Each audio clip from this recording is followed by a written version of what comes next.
dia para todos. É uma alegria estar aqui com vocês. E o Samuel trata das coisas espirituais. E eu vou trazer vocês para o mundo. Pode corrigir tudo que E aí é bonito, porque quando a gente vê o Samuel falando, acho que todo mundo está querendo levar ele para casa, né, gente?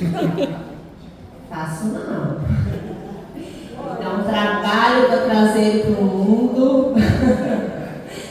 Então tem hora que eu falo, Samuel, tem que pegar o lixo lá, levar lá para fora. E ele olha para mim com uma cara, eu tenho que pegar o lixo, porque faz parte, né, da nossa vida. Mas então nós vamos conversar sobre isso, sobre a questão do relacionamento, porque o Samuca, ele trouxe pra gente uma coisa linda que é olhar pra gente. E relacionar com o outro, nós precisamos olhar pra gente. Isso é fato. Mas nós convivemos com o outro numa estrutura familiar que muitas vezes demanda trabalho, a gente precisa do conhecimento, mas no dia a dia, trabalhar esse autoconhecimento não é fácil, não é? E aí eu busquei em algumas fontes para a gente poder juntos tentar refletir como é essa relação com o outro, tá? Primeiro nós vamos começar a falar da família, né, gente? Que é a nossa base.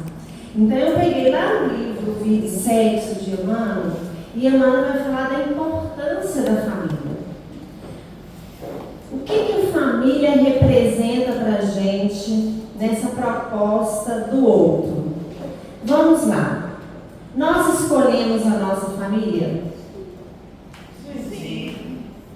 Mesmo? Sim. Não tem nenhum passarinho aqui fora do ninho? A gente... Mas alguém se acha fora do ninho? Sempre. Teve um corajoso ali, ó. Isso aí. Por que a gente se acha fora do ninho? Não sabe do jeito que a gente quer. Rebeldia, porque não sai do jeito que a gente quer? E por que não sai do jeito que a gente quer? Oi? Porque na família, Emmanuel diz pra gente que é um encontro dos afins e os desafetos. Então é mais ou menos assim, há um tempo atrás eu estava participando de uma reunião mediúnica e nós estávamos atendendo um espírito muito rebelde, muito rebelde. E aí conversando com ele, e na hora a gente falou assim, amigão, a programação reencarnatória já está próxima. A turma está te esperando para ir. Nós precisamos de você sair dessa situação para poder ir. Ele, eu não vou de jeito nenhum, eu não vou ser filho dele, eu odeio ele. Porque mostraram para ele, né, toda a programação. Eu não vou, e batendo com ele. De repente aparece um espírito. Sopra no ouvido dele. Aí ele diz, ela vai. Se ela for, eu vou. Aí a gente vê no encontro familiar os afins e os desafetos. Só que na maioria das vezes o nosso amigo que levantou a mão lá é como se a gente estivesse ali dentro e se sentisse fora do ninho, porque numa estrutura familiar a gente costuma ter mais desafetos do que afetos. E lidar com isso, quando nós temos o conhecimento, é muito mais fácil. Então, eu tenho 3 filhos. E o meu filho do meio, o Estevão, desde que ele nasceu, a gente tinha muita dificuldade. Muita dificuldade. Eu beijava o Estevão, gente, e ele fazia assim, ó. Enxugava o meu beijo. Era muito triste. E aí eu abraçava ele. Sabe quando você abraça uma alma até repulsa, eu abraçava ele assim, até fazer assim, parecia que ele escorregava, igual uma... E a gente foi vivendo essa situação, fomos vivendo essa situação, quando ele tinha mais ou menos uns 3, 4 anos, e ele assim, sempre respeitou o mundo. Obedecia, dava castigo e aquela coisa, mas ele tinha uma aversão da mãe. Aversão mesmo. E aí, uma vez o Samuel falou comigo assim, Dri, conversa com o Estevão quando ele estiver dormindo. Aí eu esperava ele dormir, na hora que ele entrava naquele sono profundo, eu sentava ali na beiradinha da cama dele e falava com ele, meu filho, eu não sei o que eu te fiz no passado. Se eu te matei, se eu te traí. Qual foi o nosso drama? Mas nessa encarnação, eu estou aqui para te amar. Me perdoa. E eu sentia que mesmo ele dormindo, ele suspirava. E eu fiquei muitas noites conversando com ele quando ele dormia. E eu chorava e pedia para ele perdão. Com o tempo, ele foi aceitando meu abraço, o meu beijo. E hoje nós somos grandes amigos. Ele está com 25 anos e me conta tudo da vida dele. Nós estamos ainda superando. E eu não sei qual foi o drama, mas tem mais ou menos uns 8 anos eu saí para fazer uma palestra muito longe e eu demorei a chegar em casa. Quando cheguei em casa, como se fosse assim, umas 10 horas da noite, o horário que você vai fazer uma palestra, a palestra termina 9, você chega em casa 9, 15, 9 e 20. Eu cheguei muito tarde. Eu cheguei em casa, ele olhou para mim e falou, onde você estava dando palestra? Você estava dando palestra mesmo? Estava, meu filho. Você não está traindo meu pai, não?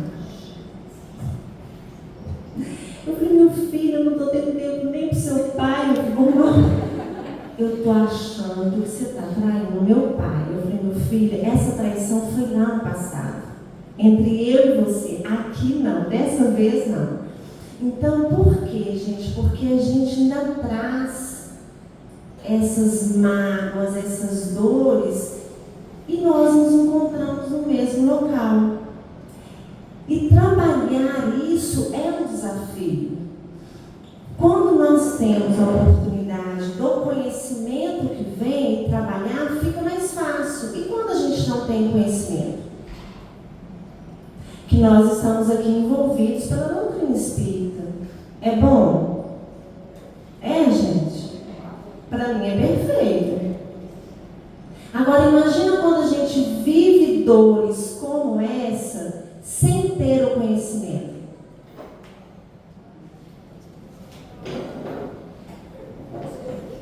É mais pesado, não é?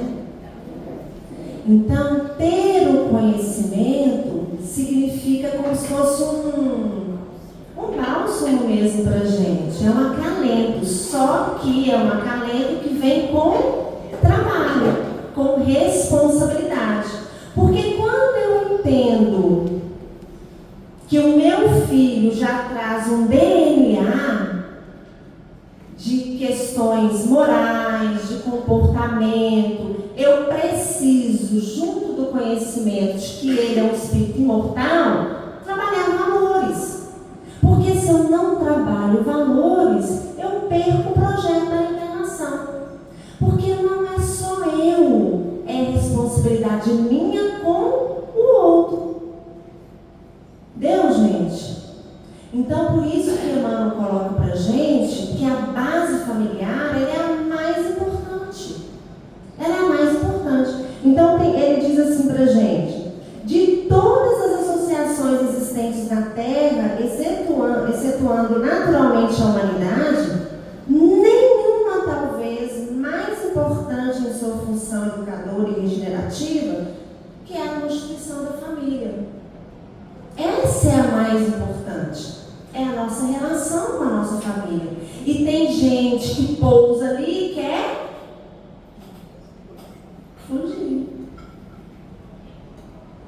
De vez em quando eu vejo meus meninos falando assim, nossa, meu sonho é ir. Eu estava conversando com uma amiga ali, né? E ela estava falando que o meu irmão gosta muito de dizer que nós moramos numa comunidade de 5 famílias. Imagina conviver com 5 famílias. Não é fácil. Aí de vez em quando alguém fala assim, nossa, meu sonho é sair daqui. Eu falo, antes de sair, acerta as contas com todo mundo, senão vai voltar. Vai voltar.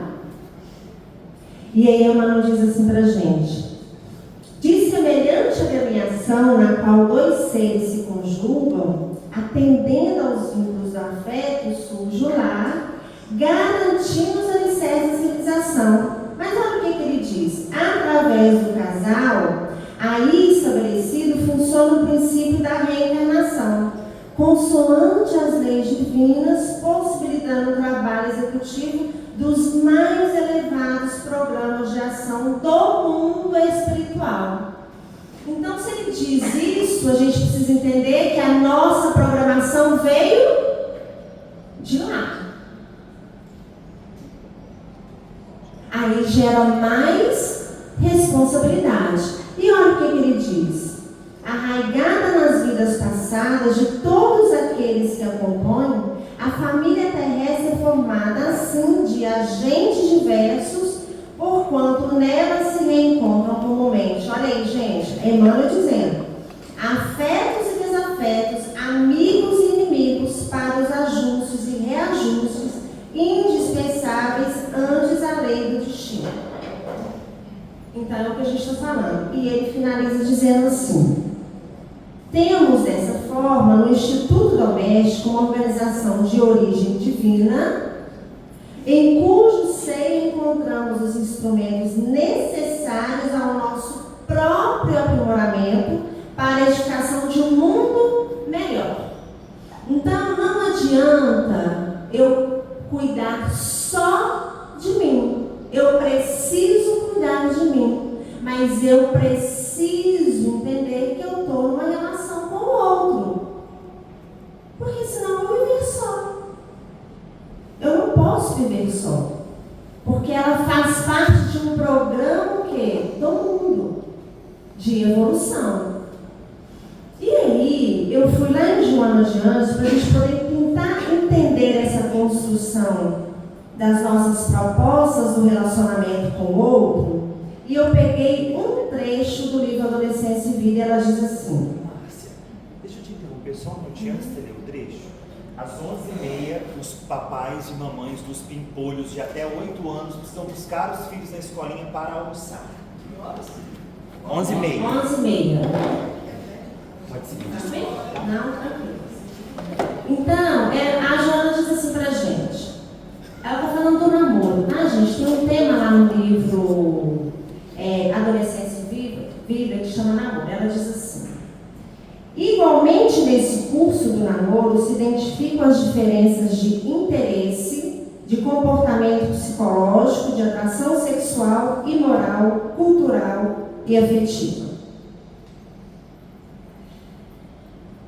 Qual o recado que a Joana está dando pra gente quando ela fala do namoro? Eu vou ler de novo. Vamos pensar que nós vamos fazer uma escolha, tá, gente? Igualmente, nesse curso do namoro se identificam as diferenças de interesse, de comportamento psicológico, de atração sexual e moral, cultural e afetiva. Quando eu penso numa estrutura familiar e eu busco alguém para dividir comigo uma vida e uma família, eu estou buscando quem? Parecido com você. Príncipe encantado. O príncipe encantado. É isso que a gente procura, é o príncipe encantado. Só que o namoro, ele serve para conhecer alguém tenha os mesmos interesses que eu tenho. E eu faço isso?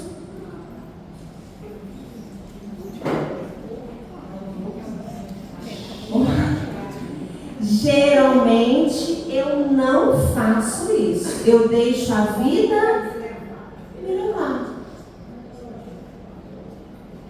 Mas eu preciso, nessa época, identificar as afinidades. Porque a gente tem um grande problema. A gente pensa assim: quando casar,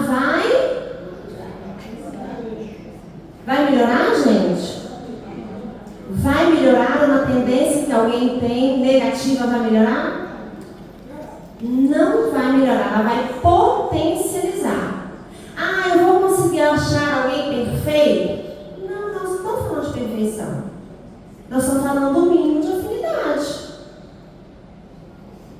Eu preciso ter um mínimo de afinidade, senão eu vou ter o quê? Choques com o outro.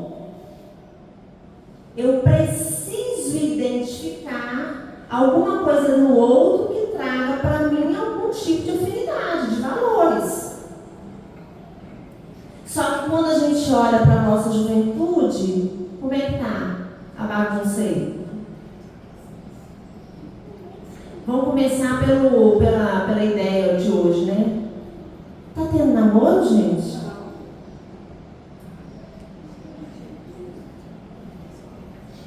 Tá todo mundo pulando etapas. Nós não estamos aqui dizendo que a gente tem que ter, né, gente? Nós estamos colocando regras, não. Nós estamos só dando algumas ideias do relacionamento com o outro, porque a construção de uma família inicia lá no processo de relacionamento, de um possível namoro, de encontros. Então é ali que eu vou verificar as possibilidades daquele que vai conviver comigo por essa vida. Ou pelo menos uma existência, não é? Aí eu tentei aprofundar um pouquinho mais. Tem um capítulo lá no livro Nosso Lar, que é no campo da música.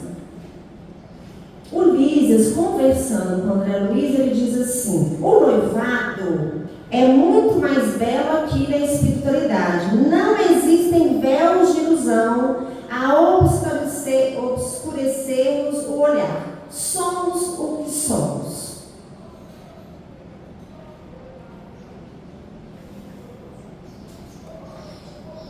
Então nós estamos pulando etapas e só descobrimos quem a pessoa é na convivência do dia a dia. Então aprofundar na convivência deveria ser antes de eu firmar outras propostas de relacionamento. Porque quando a gente vai convivendo, eu vou descobrindo quem eu sou, vou mostrando para o outro quem eu sou de verdade, e o outro vai me mostrando quem ele é de verdade. Estão acompanhando, gente? E ele diz assim, olha o que ele diz, que ele trata da responsabilidade da reencarnação, tá? Lacínia e eu, Lísia, está falando para o André Luiz, fracassamos muitas vezes nas experiências materiais. Devo confessar que quase todos os desastres do pretérito tiveram origem na minha imprevidência e absoluta falta de autodomínio. E olha o que ele diz. Nós vamos fazer uma reflexão em cima do que ele diz. Nosso lar foi escrito quando, gente? Quanto? 40 e poucos, né? 45? Então, olha o que ele diz. A liberdade que as leis sociais do planeta conferem ao sexo masculino ainda não foi devidamente compreendida por nós outros. Raramente, algum de nós a utiliza no mundo em serviço de espiritualização. A miúde, convertendo-a em resvaladouro para a animalidade. As mulheres, ao contrário, têm tido até agora a seu favor as disciplinas mais rigorosas. Isso em 45. Hoje está assim? Não. Virou o jogo e tá pior. Eu não vou dizer que virou o jogo para pior, né? Porque a gente não sabe se é uma virada de jogo. O que a gente sabe é que nós viemos buscando direitos, não é assim? Mas ao mesmo tempo que conquistamos direitos, na maioria das vezes estamos perdendo a responsabilidade. Serve para todo mundo. Eu estou fazendo uma colocação de que o livro foi escrito em 45 e lá nós ainda tínhamos a castração da sociedade. Hoje fizemos conquistas, não temos a castração da sociedade, mas também, pum, chutamos o balde. Então vamos pensar numa situação. Se lá ele diz que já estava difícil porque era só o homem que fazia loucura, agora é todo mundo que faz loucura. E como é que fica o planejamento familiar? Como é que ficam os encontros que nós assumimos antes de reencarnar?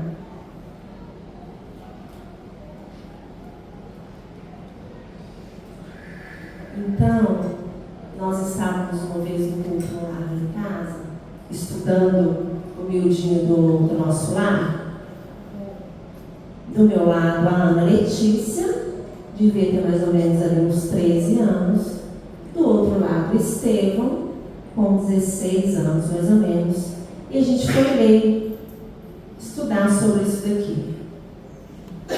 Aí, a Ana Letícia falou comigo assim: ô mãe, então a gente tem que pensar muito para relacionar com o outro, né? Tem que conhecer muito o outro. Talvez a gente tenha que esperar mais. E eu olhei para ela e falei: minha filha, tem que ter muito juízo. E o Estevão estava do meu lado. Não, mãe, deu ruim. Porque a vontade do Estevão é ir para o mundo, beijar todo mundo, se envolver com todo mundo. Almas completamente diferentes. Estruturas de maturidade também completamente diferentes. Mas, quando eu pego uma informação dessa e trago para todo mundo, para todos nós, eu preciso começar a agir de forma diferente. Porque a minha responsabilidade comigo e com o outro é muito grande. Com quem que eu estou me envolvendo? Se eu tenho um planejamento reencarnatório, como que funciona isso? Então eu vou ter que namorar só com um. Não, nós não estamos falando disso. Porque as experiências acontecem. E a própria Joana de Anjos, no livro sobre o namoro, no capítulo, ela vai falar que os relacionamentos do namoro transformam cada um de nós, desenvolve a nossa personalidade. Não é ruim. O problema é que a gente precipita tudo hoje. Precipita. E sem nenhum tipo de responsabilidade. Vai fazendo as coisas e depois vai tentar entender lá na frente. Então, gente, juízo. Vamos caminhar mais um pouquinho? Só corrigindo. 44 livros, não é 45 não. 44? Pois é. Eu estava lá no umbral. Nem pensando em reencarnar ainda. Eu sou de 72. Então eu estava ali dando trabalho ainda naquelas zonas umbralinas, sabe? Para me tirar e pensa, tira Adriano de lá, faz todo o trabalho. Eu estava ali ainda, sabe? Naquelas. Entendeu? É tipo isso. Então, vou dar mais um pulo, tá? SOS Família e Casamento. O matrimônio é uma experiência emocional que propicia a comunhão afetiva, da qual resulta a prole sobre a responsabilidade dois, que se nutrem de estímulos vitais, intercambiando hormônios, preservadores do bem-estar físico e psicológico. Aí ela diz assim: não é e nem poderia ser uma incursão ao país da felicidade feita de sonhos e de ilusões. Então a gente tem uma grande, quando nós somos novos, né? Uma grande ilusão do que é o casamento. Casamento, gente, é bom demais, mas é um desafio. É bom demais, mas é um desafio. Então eu costumo dizer que as novelas terminam com o casamento, não é? O filme termina com o casal entrando na igreja. Tem que começar ali, porque a gente tem todo, nossa. Então tem gente que se envolve demais no processo do casamento, da festa, não sei o quê, mas não tem ideia do que é que vai enfrentar depois. Mas eu vou dizer de novo, é bom demais, mas dá trabalho demais. Samuel está aí falando das vasilhas, né, da sogra, até ele entender que o processo de lavar com amor deveria acontecer, gente, ele falou demais. Ele xingou demais. Xingou, porque senão não é de xingar. Mas ele reclamava. Quem deixou esse tanto de vasilha aqui? Eu falava assim: Samuel, só faz. Só faz. Então, para chegar onde chegou, é um grande desafio. Porque conviver com o outro é desafiador. Representa. Esse aqui é bom. Ela continuou falando do casamento, tá, gente? Representa um tentame na área da educação do sexo. Quando a gente, lá dos jovens, né? Pena que a gente não tem uns jovens aqui para interagir, a gente devia trazer os jovens para cá hoje. Quando nós somos jovens e a gente pensa em casar, a gente pensa em quê? Nós estamos naquela flor da idade, os hormônios estão lá em cima. Toda hora. Gente, eu vou ter sexo toda hora. Vai ser bom demais. Até casar.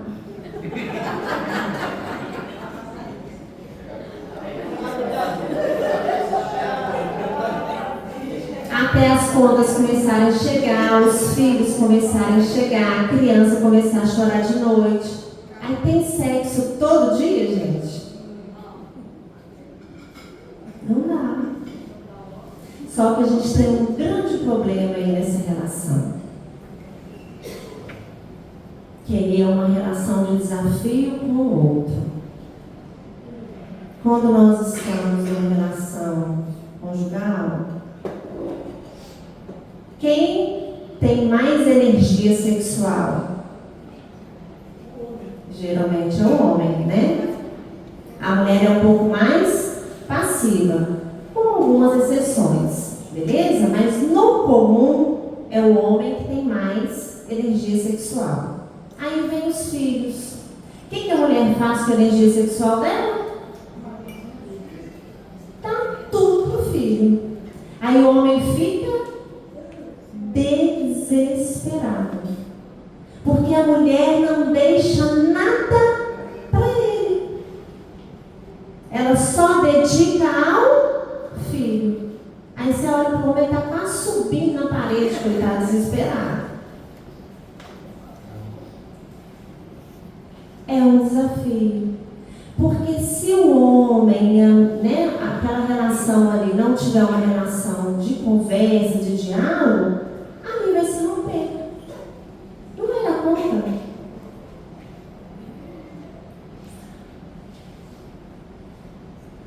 E aí a gente precisa ter essa sinceridade de falar com o outro. Eu vivi isso na minha relação. Meu marido falou comigo assim: olha, não vai não. Aí eu falei com ele: então vem pra cá. ajuda, troca a fralda, dá banho, acorda de noite para poder pegar na hora de chorar. Porque quando eu chamo o outro para aquilo que está me despendendo muita energia, eu divido aquela dor com ele e automaticamente vai sobrar um pouquinho de energia aqui, não vai, gente? E eu também preciso cooperar, porque se eu não cooperar, não vai resolver nada. Mas, gente, é um desafio. Porque geralmente uma criança que chega, a mãe se sustenta com aquela relação. Ela se sustenta, ela está feliz. Gente, aqui está tudo ótimo. Para que eu vou me envolver com o outro, dar energia sexual para o outro? Está tudo bem aqui. Eu estou satisfeita. Aí o outro, ele precisa ter a coragem de falar com o companheiro: olha, não estou dando conta. Por quê? Por conta de... porque você nem sente, você nem repara. Deu, gente? Mas é um tentame na área da educação, exercitando a fraternidade e o entendimento, que capacitam as criaturas para mais largas incursões na área do relacionamento social. Aí ela vai finalizando dizendo assim: ao mesmo tempo, a família constitui a célula experimental na qual se forjam valores elevados e se preparam os indivíduos para uma convivência salutar no organismo universal. O lar, estruturado no amor e no respeito aos direitos dos seus membros, é a mola propulsionadora do progresso geral. Então, quando eu consigo trabalhar o meu lar nessa proposta de respeito, eu consigo auxiliar no projeto de evolução do mundo. Tá, gente? Olha a responsabilidade da nossa estrutura familiar. Tranquilo? E aí ela finaliza dizendo: e da felicidade de cada um, como de todos em conjunto. Aí ela diz assim: para esse desiderato são fixados compromissos de união antes do berço. Então a proposta veio de lá. Quem vai ser meu companheiro, quem vão ser os filhos, toda essa proposta está lá. O problema é que a gente volta lá em Lísias. A gente acaba atropelando a programação reencarnatória e a gente faz. A gente lembra de um companheiro falando com o André Luiz: o nosso maior trabalho no mundo espiritual é reprogramar.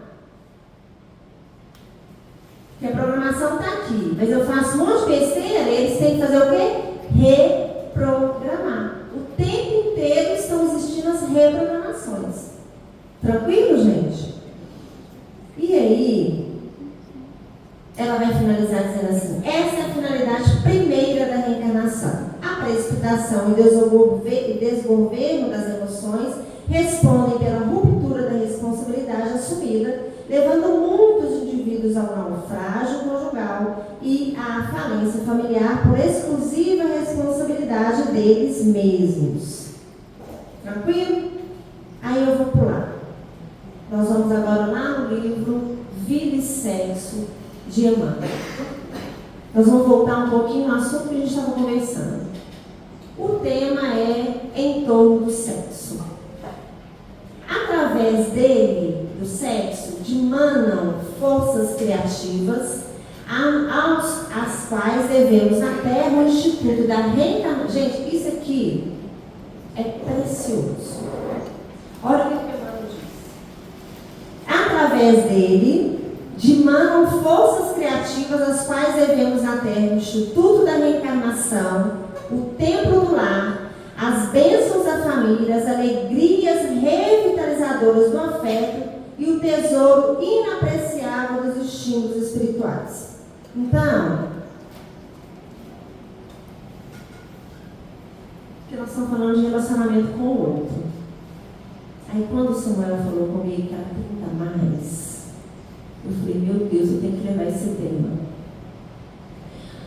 Porque quando nós estamos num relacionamento, e que a gente tem ali todo aquele início de relacionamento, que os filhos vêm e que a prole está ali, todo mundo já está criado, a gente acha que o sexo já não faz mais parte da proposta do relacionamento. É comum, numa vida a dois, a gente deixando algumas propostas revitalizadoras de lado. Mas ele diz que ela é importante. Só que a gente pensa só naquele sexo primeiro. Mas a gente tem outras propostas para uma convivência, porque a mesma energia que eu tinha quando eu tinha 20 anos, eu não tenho agora que eu tenho 53 anos. E nem meu marido com 61 anos. Mas eu tenho outras propostas de energia que precisam ser cultivadas. E como que elas são cultivadas? Como, gente? Dividimos tarefas, assuntos, conversas, participando do outro.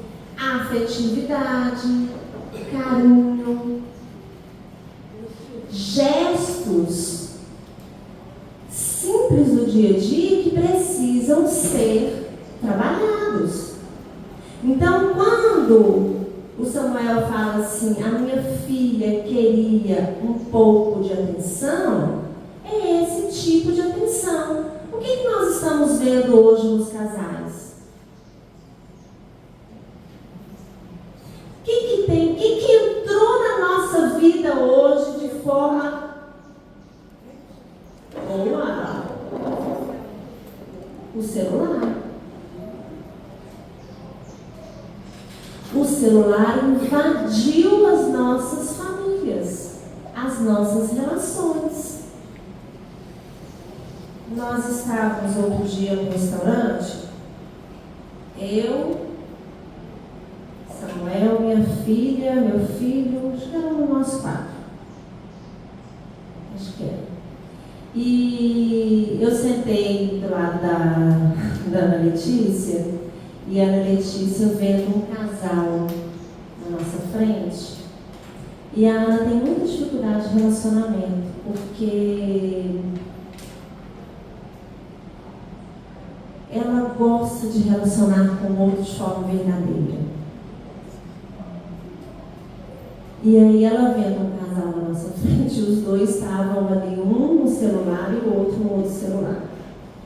E nós ficamos ali em torno de 1 hora e pouco, e eles não soltaram o celular dentro do restaurante. Não. Ficaram ali, cada um quietinho. E ela ficava assim, mãe, se eu arrumar um namorado, e ele não olhar para mim no restaurante e ficar olhando só para o celular, não vai durar. Eu falei, eu sei que não vai. Por isso que você está aí, solteira.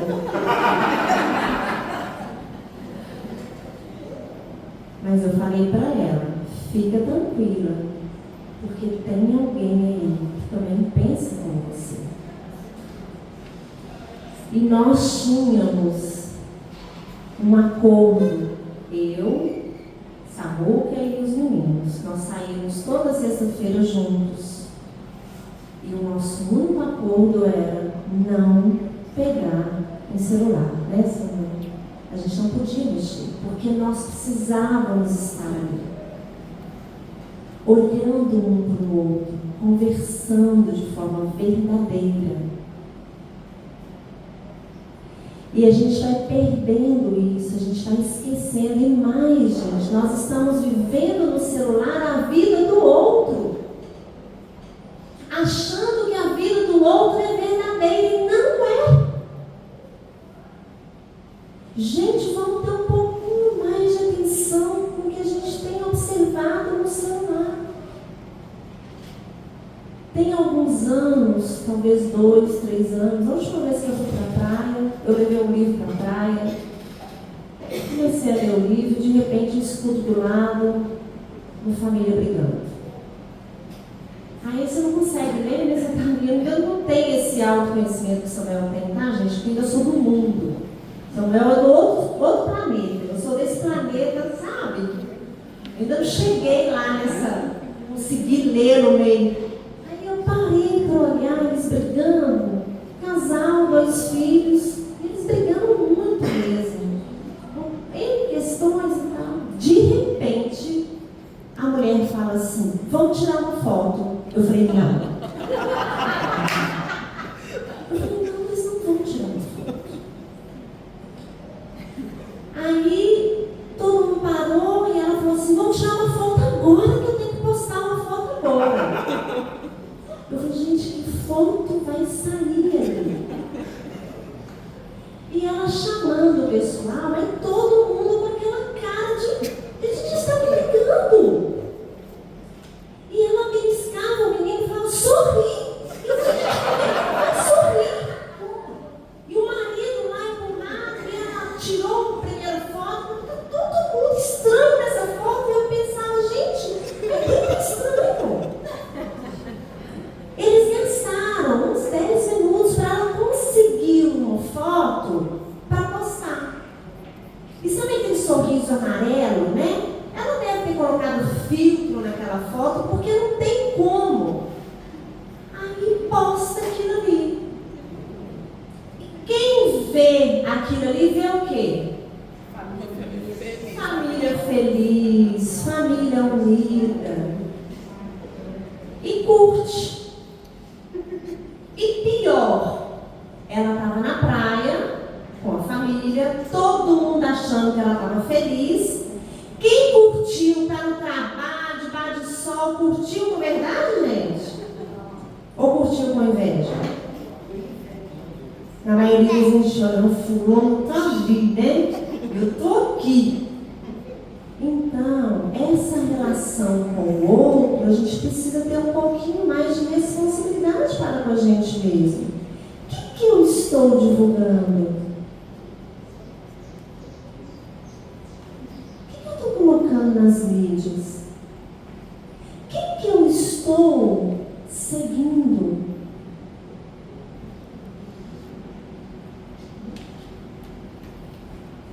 As coisas ficam vindo na minha cabeça, gente. Eu tenho um filho de 31 anos. Quando ele tinha, acho que uns 25, 24 anos, não sei, nós comentamos aqui que a gente vive numa comunidade, somos 5 famílias, e nós temos uma área em comum, que é uma área que a gente almoça junto, janta junto, uma área muito gostosa, então todo mundo vem para esse ambiente. E eu costumo fazer comida ali para todo mundo. Eu estava ali fazendo o nosso almoço, o meu filho entrou na cozinha, sentou ali para poder fazer um lanche, e eu de costa para ele, assim, fazendo a comida, ele sentado lá. Aí chega o meu sobrinho e fala: Mateus, eu estou tão feliz. Ele falou: eu quis ser seu seguidor e você me aceitou como seguidor. Quando ele falou isso, eu fechei a torneira que eu estava mexendo e olhei para trás. O meu filho mais velho já fez até assim. Eu falei assim: Serginho, você está seguindo quem? Eu vou: Mateus. Eu falei: você está seguindo o Mateus? Você sabe quem é o Mateus de verdade? Sei. Eu falei: não, você não sabe, não. Vamos dar um pulinho lá no quarto dele para você ver quem é o Mateus.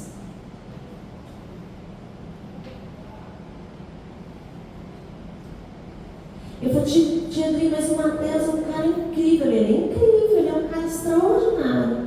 Mas de seguir, o comportamento dele é digno de ser seguido assim? E aí eu perguntei para ele: tem alguém que você pode seguir? Tem algum Jesus tem algum, né? Para a gente poder, quem deveríamos seguir? Então, gente, nós estamos vivendo um mundo que nós estamos tendo referências não verdadeiras, porque elas não são verdadeiras na maioria das vezes. Elas não são verdadeiras da nossa relação com o outro. Olha a nossa responsabilidade. Quem que eu estou seguindo?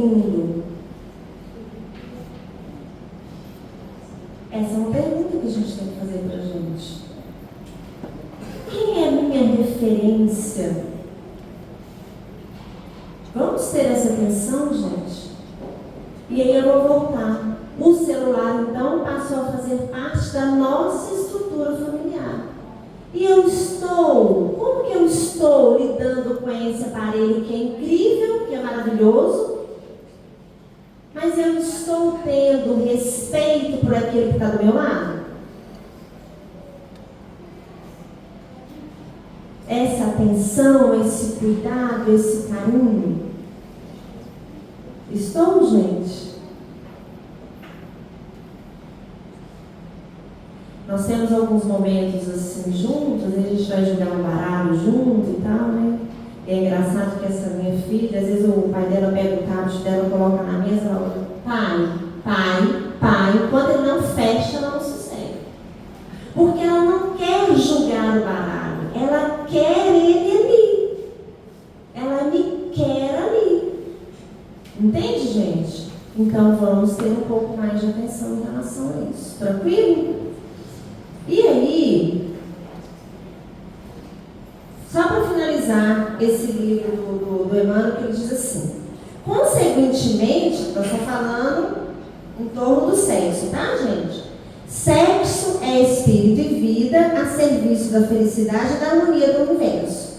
Consequentemente, reclama responsabilidade e discernimento, onde e quando se expresse. Por isso mesmo, nossos irmãos e nossas irmãs precisam e devem saber o que fazem com as energias genésicas, observando como, com quem e para que se utilizam de semelhantes recursos. Aí ele finaliza dizendo: entendendo-se que todos os compromissos na vida sexual estão igualmente subordinados à lei de causa e efeito, e segundo esse exato princípio, de tudo que dermos a outrem, no mundo efetivo, outrem também nos dará. Aí, nós vamos falar de uma coisa muito importante, que está lá no livro também 27. Eu vou pegar 2 assuntos que vai tratar sobre isso, tanto de Joana de Anjos quanto de Emmanuel. Tédio no lar. O Emmanuel começa dizendo assim para a gente: entre muitos pares de criaturas enleadas nos ajustes do coração, o tédio reponta lembrando ácido inesperável azedando a vida comum. O que é o tédio, então, gente? Quando que eu deixo o tédio entrar na nossa casa? Ele entra na nossa casa? Como que ele entra?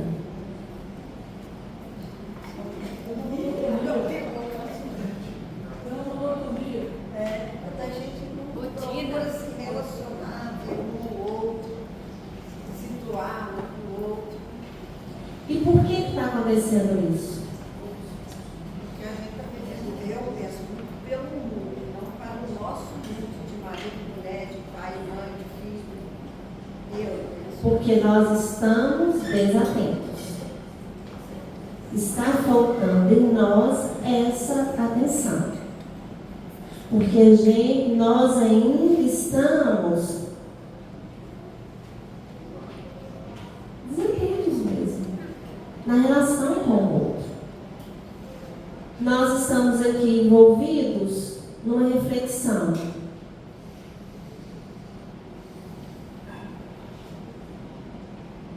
Estamos todo mundo olhando, tentando, refletir juntos. Mas no nosso dia a dia, nós estamos conseguindo fazer isso? Por quê? Por quê, gente? Quais são os interesses? Trabalho excessivo. Porque tudo faz parte da nossa vida. Então, quando você disse bem, o excessivo, tudo aquilo que está excedendo é o que está prejudicando a gente. Então, eu tenho um aparelho celular que ele é muito bom, mas tudo em excesso é ruim. O trabalho em excesso é ruim. Eu tenho direito, por exemplo, de pegar e olhar um jogo no meu celular, lugar? Posso. Me entreter? Posso. Mas está em excesso? Tá, gente? Está em excesso. Eu preciso determinar tempo para aquilo.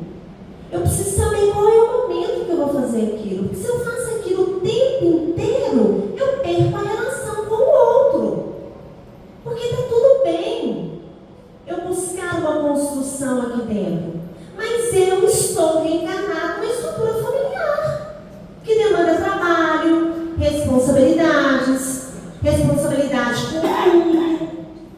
Tudo isso é uma responsabilidade. Mas eu preciso entender que através dos excessos, eu entro nessa linha aqui do tédio, inclusive do tédio. Porque eu fico demais numa coisa só. E eu perco a referência com o outro. Aí a Emmanuel continua dizendo assim: algumas vezes, olha que bonito, nós estamos falando do relacionamento, tá, gente? Algumas vezes é o parceiro que se arroja na indiferença, e de outras é a parceira que se entrega secura ou ao relacionamento, porque a gente vai ficando diferente. A gente vai ficando diferente. Aí um fica diferente, a gente também fica diferente. E tá tudo certo.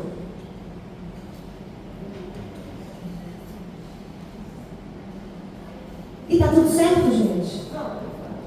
Não tá tudo certo. Tão logo surjam semelhantes pragas na lavoura doméstica, é razoável se faça judiciosa autoanálise, de lado a lado, a fim de que o parasito destruidor da felicidade seja erradicado completamente. Então, eu vou levantar aqui só um pouquinho. Porque Emmanuel pede para a gente fazer uma análise um com o outro.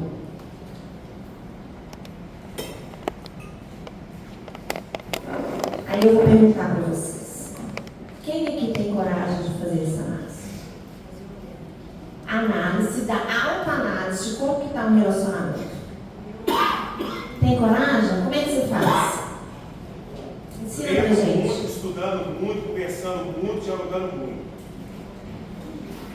E o outro está aceitando isso? Dificilmente. Difícil. Porque quando a gente chama alguém para poder conversar, ele já acha que é o quê? Oi, é uma DR, né? É uma DR. E as pessoas estão querendo ter DR? Não. Porque cada um está vivendo no mundo próprio. Então, cada um está vivendo no seu quarto. Eu ainda sou aquela mãe que entra no quarto do filho. Eu não sei vocês, mas eu entro. Eu bato. Eles não querem abrir, mas eu entro. Eu entro. Como é que você está? Estou bem. Como é que foi seu dia hoje? Ah. E fico ali. Esse dia eu falei com minha filha: você está doida que eu vou embora, né? Não, eu falei: ainda bem que não, porque eu vou ficar. Eu vou ficar. Aí a gente começa a conversar, vai conversando, aí já tem não vou, mas não vai não, mas fica aqui. Porque eu preciso ter a coragem de quebrar o tédio. Porque nós estamos sendo envolvidos pelo tédio. Mas não estamos tendo coragem de resolver as situações. Então, falar do outro, das nossas dificuldades, é muito ruim. Por quê? Se eu viro para o meu marido e falo para o meu marido assim, deixa eu dar um exemplo para vocês, né? Outro dia eu estava no meu trabalho, e lá no meu trabalho tem muitas mulheres. Acho que 80% da turma lá são mulheres. Aí nós estávamos lá no trabalho, aí de repente bate a campainha. Uma das meninas é chamada lá fora. Aí ela chega e recebe um buquê com um bilhete. O que acontece com as outras meninas e as outras mulheres?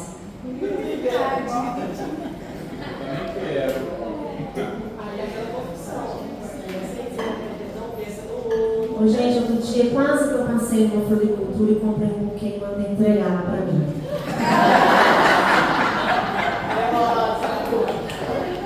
Um pouco. Eu fiquei com muita inveja. Eu ficava assim, e ela ficou tão feliz. Eu fiquei tão curiosa para ler o bilhete. Eu falei, gente, eu não vou ler esse bilhete, porque se esse bilhete for um pedido de desculpa do marido dela, eu vou ficar muito brava.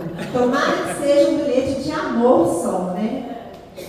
E eu ficava assim, meu Deus, mas o que é a vontade que a mulher tem? Porque nós estamos vendo uma situação, uma relação muito delicada, né, gente? A mulher, que antes era passiva, ela resolveu ir para o mundo. Ela começou a estudar, ela começou a trabalhar. E tá tudo certo porque é bom demais. Só que nessa proposta de ir para o mundo, nós acabamos perdendo algumas coisas que talvez quando o homem olha para a gente, vê aquele mulherão, ele acha que a gente perdeu a sensibilidade. Ele acha que a gente perdeu algumas coisas que é inerente à natureza feminina.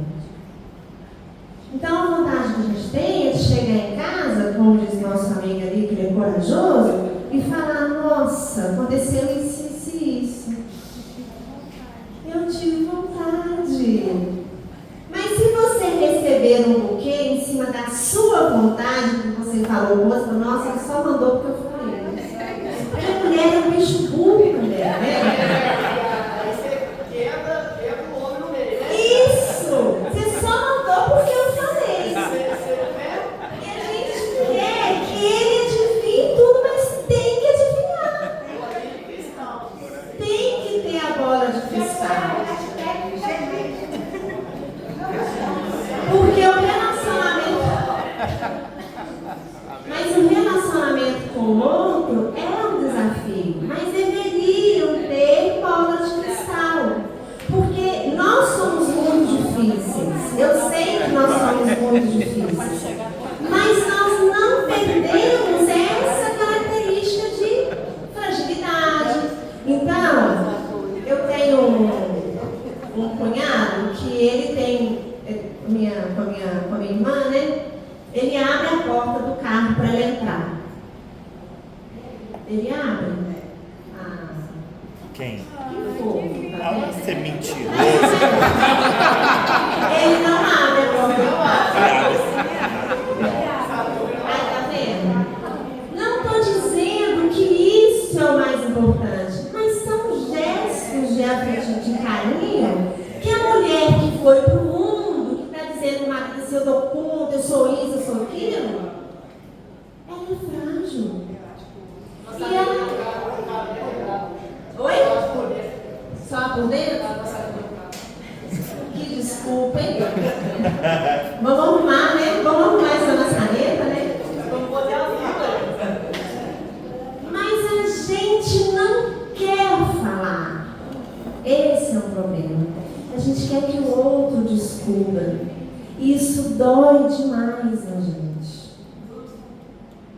A gente quer que o homem descubra o que... E o homem também espera de nós algumas coisas que a gente vai perdendo. Entende? Porque o homem tem lá, né? Pode ser um homem, pode ser isso, pode ser aquilo, mas ele também tem o sentimento dele que espera da gente uma retribuição. E às vezes a gente não retribui.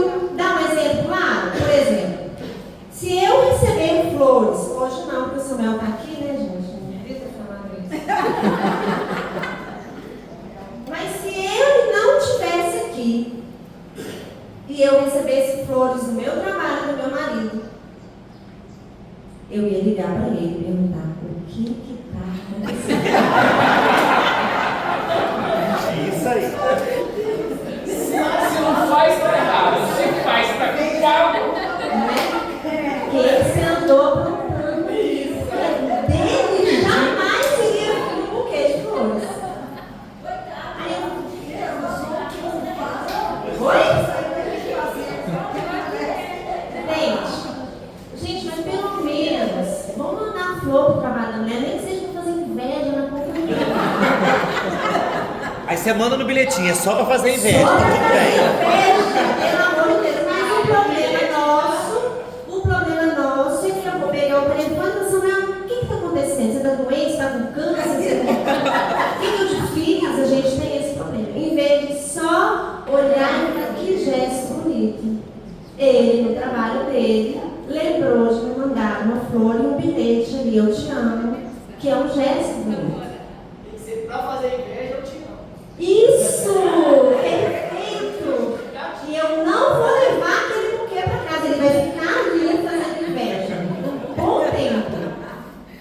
Então, gente, mas essa comunicação é que a gente está perdendo. Por que a gente perde? Porque se eu falar, ele vai fazer porque eu falei. É tão difícil, não é? Para nós, então. É difícil. Eu sei que é difícil. E aí, meu amigo, é bom você falar para nós também, para o homem, por quê? Porque nós, mulheres, precisamos escutar também os sinais. Porque quando alguém toma uma atitude, por exemplo, de abrir ou de pegar, né? Trazer a cadeira para trás com uma esposa ali sentar, esse gesto de carinho do homem para a mulher, ele precisa ter retribuição. Porque se ele não tem retribuição, ele também vai parar de fazer. Mas não é uma retribuição em cima de uma obrigação. Deveria ser uma retribuição em cima do gesto de carinho. E que é bonito o gesto de carinho. E a gente vai perdendo isso no decorrer da existência da vida. Principalmente quando você tem uma relação mais longa. Mas o que o Emmanuel está pedindo, e Joana também quer pedir para a gente, é que a gente tenha essa atenção de rever isso com o nosso companheiro. Mas dói rever, porque a gente tem medo, a gente tem vergonha. Então, quando a gente vira para o companheiro e fala para o companheiro assim, para de fazer o que você está fazendo, para de julgar, para de olhar para esse celular, é porque a gente quer ele aqui do meu lado. Eu não quero ele ali só olhando para aquilo ali. Porque só olhar para aquilo ali parece que você não está ali. E o mesmo serve para a gente. Então, vocês lembram quando o Samuel estava falando assim, Adriano chega e não me olha? Porque acontece. E hoje eu tenho tentado, quando eu chego da minha academia, Samuel faz academia em casa, eu faço academia na minha academia, na ginástica, né? Aí eu chego, eu busco deixar o telefone do outro lado, eu sento de frente para ele. Eu tento hoje cultivar algumas coisas que se bobear a gente vai perdendo. Aí ali, por exemplo, coisas básicas, né? Nossa, hoje eu fiz um treino de perna pesado. O que você quer ouvir quando você fala assim, hoje eu fiz um treino de perna pesado? Vou te fazer uma massagem. Nossa! Meu Deus! Olha só, foi ali! Eu sou incrível!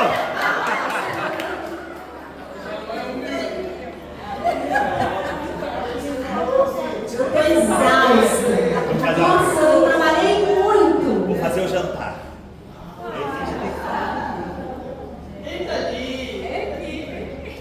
Porque a gente não tem a coragem de falar assim, nossa, hoje eu quero uma massagem.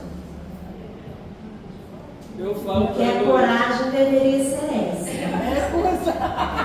Entende? Eu falo pra Heloísa, então vai descansar um pouco, dorme.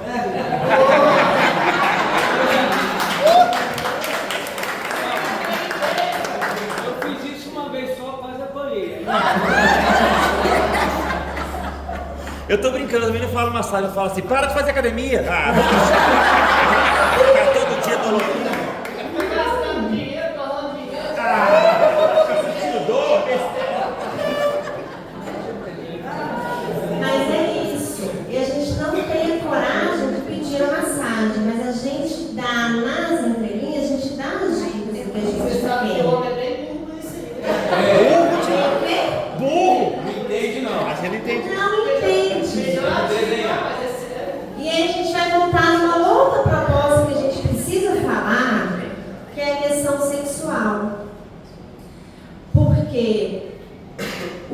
homem ele é muito rápido na resposta sexual dele e a mulher é muito lenta na resposta sexual dele. E o que acontece no comum é que quando você não constrói um trajeto sexual com a mulher, no momento dessa união sexual, o homem é muito rápido e a mulher nem aqueceu ainda. E ela só começa a entender ou se preparar para isso, dependendo do que ela começa a receber no café da manhã. Né?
Quando Emmanuel coloca para a gente, eu nem vou conseguir entrar no texto de Joana de Ângeles, que ela também vai trabalhar isso. Eu vou até pegar um trechozinho aqui que ela vai falar, só para a gente poder ir terminando, porque acho que meu tempo também está acabando, não tá? Falta quanto tempo? 1 minuto? 2? Pelo amor de Deus. Passou 17 minutos. 10 minutos. Rico! Passou quanto tempo? Passou 17 minutos. Eles estão se esperando aqui, ó. Crachá desautorizado, viu? Se fosse um crachá virtual, ele já estava autorizado. Mas não é um crachá virtual. Para o Samuel você tem o dia todo. Agora para nós é 10 minutos. Essa questão tá bom. Então, gente, essa construção que a gente está dizendo minha para com o outro, serve para tudo, tá, gente? Nós focamos aqui um pouquinho em casais, mas vai servir para com o filho. Como é que você quer ter uma discussão com o filho, um bate-papo com o filho, se você não tem o hábito de fazer isso? Então, a gente precisa construir isso nas nossas relações. No trabalho, né? Eu vou conversar com o meu colaborador só na hora que eu preciso ter uma conversa séria? Não. Para eu conseguir ter uma conversa séria com ele, muito agradável, muito boa, eu preciso ter uma construção durante todo o meu dia de coisas que são talvez ali do dia a dia. Então eu tenho muito o costume de chegar para a turminha que trabalha comigo. Como é que você está? Sua filha está bem? Aí a gente vai criando laços ali diferentes. Porque na hora que eu preciso chamar para uma conversa séria, eu já tenho ali valores já construídos em cima de uma conversa possivelmente séria. Tá, gente? Então, a Joana, para a gente terminar, tá? No livro SOS Família, tem um capítulo que chama Responsabilidade do Matrimônio. Ela diz assim: indispensável que para o êxito matrimonial sejam exercitadas singelas diretrizes de comportamento amoroso. Há alguns sinais de alarme que podem informar a situação de dificuldades antes de agravar a união conjugal. Olha alguns sinais. Silêncios injustificados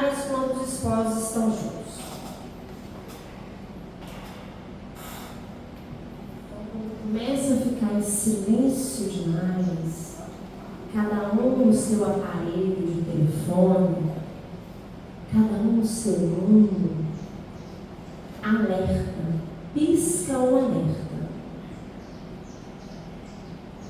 Então eu tenho buscado nos últimos tempos descobrir alguns filmes para assistir com meu marido, porque depois que o filme termina a gente discute o filme.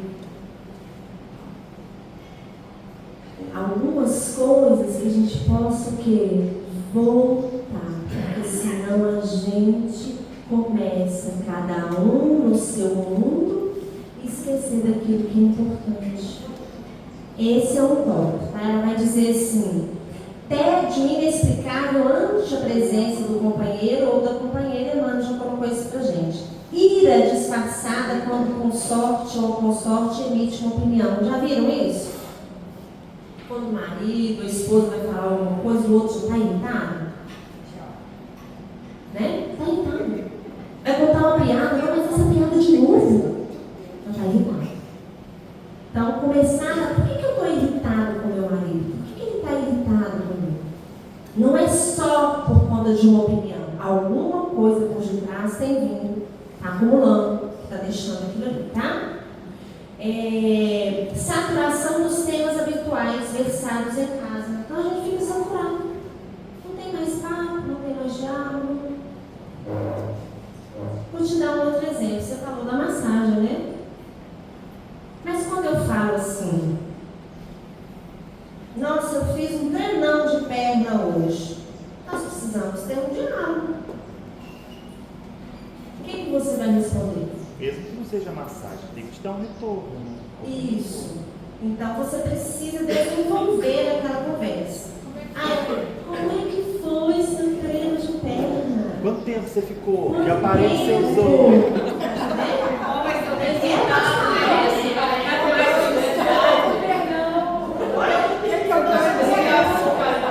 Nossa, eu tô vendo essas pernas, são bonitas mesmo, né? Tá ficando bacana, entendeu? Você só começou a academia ontem e já vai comprar essa. Você quer um cara pra massagem ou você quer pra mamãe? Não, calma, eu estou dizendo que nem todo dia meu marido, eu não entendi, mas você tá certo, nem todo dia meu marido vai querer fazer uma massagem. Mas eu estou dizendo que aqui está falando do silêncio e das conversas que vão deixando acontecer. Então, às vezes quando eu falo assim, nossa, eu fiz um treinão hoje de perna, eu quero escutar, eu quero desenvolver aquilo ali. Aí o outro fala assim, nossa, hoje eu fiz parte superior. Aí você pega e fala assim, você fez parte superior? Vem cá, deixa eu ver. Deixa eu ver, não, né? Mas a gente precisa construir isso daí e escutar o que o outro está dizendo, não sempre colocar aquilo que você quer dizer. Entende, gente? Que a gente também tem que ter essa atenção, tá? É porque às vezes o silêncio também está dizendo muita coisa. Né? Diz muita coisa, com toda certeza diz. Só não pode ser silêncio, muito silêncio, porque o muito silêncio é delicado. Eu acho que tem uma coisa também que é essa expectativa que a gente cria de que a partir de uma primeira iniciativa todos os problemas vão se resolver. Esquece que é um processo de construção. Então hoje eu comentei do treino e aí veio um retorno, mas não foi aquele retorno que eu queria. Aí eu já fico frustrado, poxa. Mas a gente falou sobre isso lá na Cogel, que tinha que ter. Cara, calma, nós estamos construindo esse processo ainda, né? Então não vai ser simples, não é? Estalou o dedo, ouviu uma vez e está tudo Até feio. chegar na massagem é um processo. É um processo, tem todo, né? Tem que ir lá comprar um creme. Passou horas. Mas é um processo. E ele disse bem, viu, gente? Porque nós não vamos sair daqui achando que as coisas vão estar resolvidas. Mas quando o Samuca falou, né, do tema e do relacionamento com o outro, e que era mais 30 mais, eu falei, gente, eu vou tentar abordar coisas que falam do nosso dia a dia, porque nós também enfrentamos os mesmos problemas, né, gente, os mesmos desafios. Então, eu não estou aqui dando fórmula mágica, mas eu estou falando daquilo que acontece com o meu relacionamento, que acontece com os meus filhos, que acontece na minha vida e que eu acredito que está acontecendo na vida de todos nós. Mas é um desafio. E é uma oportunidade de um começo para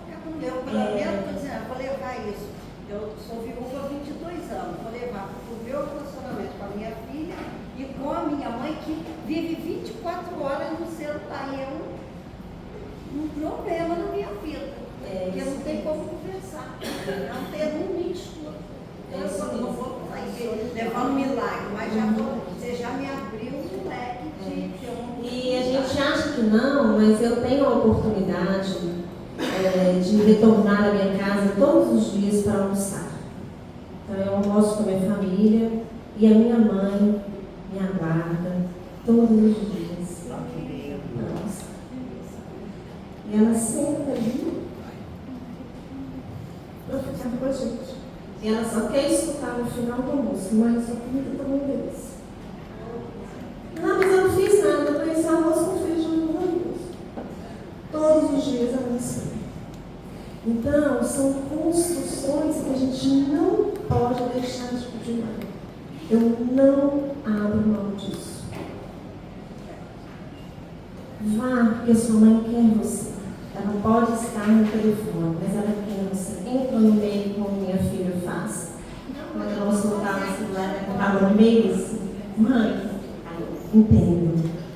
Eu aprendi muito com a minha filha. Aprendi a olhar no olho. Aprendi a construir outras coisas que nós estamos precisando construir e que não vai ser fácil. Mas alguém tem que começar. Alguém tem que dar o primeiro passo. Alguém tem que dar o primeiro passo.